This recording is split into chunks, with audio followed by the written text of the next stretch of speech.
Hello बच्चों, Radhika veg classes में आप सभी का हार्दिक स्वागत है। बच्चों, आज हम संस्कृत गद्य भारती कक्षा 9 के तृतीय पाठ बंधुत्वस्य संदेष्टा रविदासः के अगले भाग का अध्ययन करेंगे।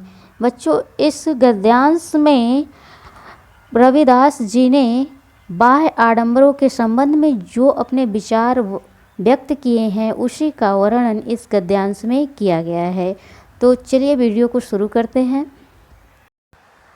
सत्पुरुषो महात्मा, सत्पुरुष महात्मा रविदास स्वकर्मणि, रविदास स्वकर्मणि अपने कर्म में निरतः सन लगे हुए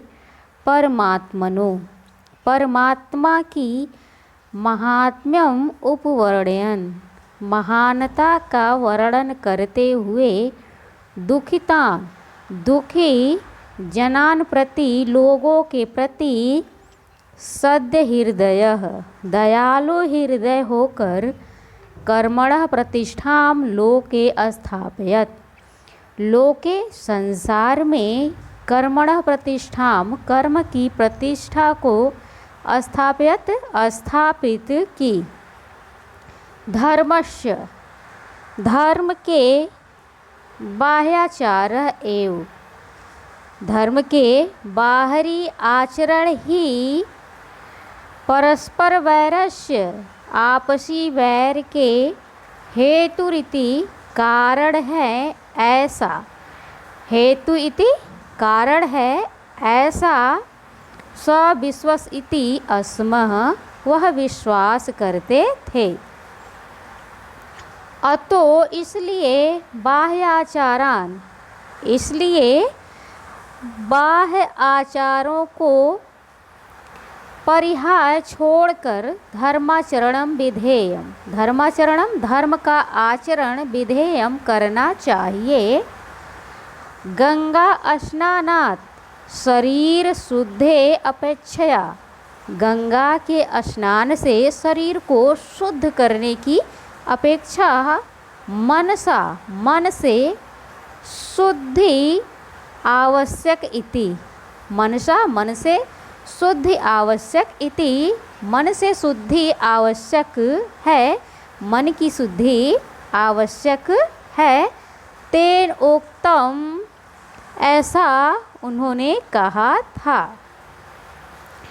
पूते तु मनसी, ठीक है, मनसी पूते, मन के पवित्र होने पर काष्ठ स्थाल्याम एव, काष्ठ स्थाल्याम एव, काठ की थाली में ही अर्थात कठौती में ही गंगेति गंगा है। तस्य उक्ति प्रसिद्धेव अस्ति, तस्य उक्ति उनकी यह उक्ति प्रसिद्धेव अस्ति प्रसिद्ध है, अर्थात वह मानते थे कि अगर हमारा मन पवित्र है तो कठौती में ही गंगा है। उनका यह कथन था, मन चंगा तो कठौती में गंगा। तस्य उक्ति प्रसिद्धेव अस्ति, उनकी यह उक्ति प्रसिद्ध है। तो चलिए आगे बढ़ते हैं। देखिए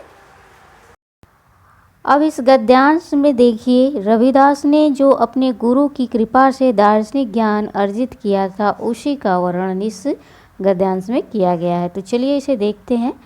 रविदास कस्याचिदपि, किसी भी पाठशाला में पढ़ने के लिए न गतो नहीं गए। रविदास जी किसी भी पाठशाला में पढ़ने के लिए नहीं गए।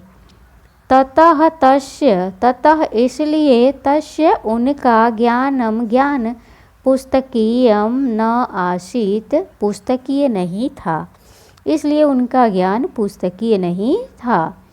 जगतो नश्वरत्वम, जगत की नश्वरता। परमात्मनो अनश्वरत्वम, परमात्मा की अनश्वरता अर्थात नित्यता। व्यापकत्वम इत्यादि, और व्यापकता आदि। दार्शनिक ज्ञान को गुरोर अनुकंपया, गुरु की अनुकंपा से तेन लब्ध्वम उन्होंने प्राप्त किया था। प्रेरण एव, प्रेरणा से ही अर्थात गुरु की प्रेरणा से ही तथाभूतस्य उस प्रकार के ज्ञानस्योपदेशो, ज्ञान के उपदेश को जनेभ्यस्तेन दत्तः, जनेभ्य लोगों को तेन उन्होंने दत्तः दिया।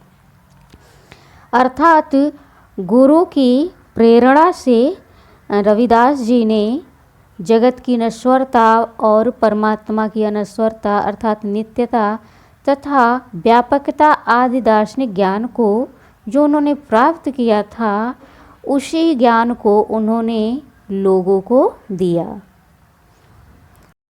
तो अब बच्चों हम इसके अगले भाग को अगले वीडियो में पढ़ेंगे। तो मिलते हैं नेक्स्ट वीडियो में, तब तक के लिए नमस्कार।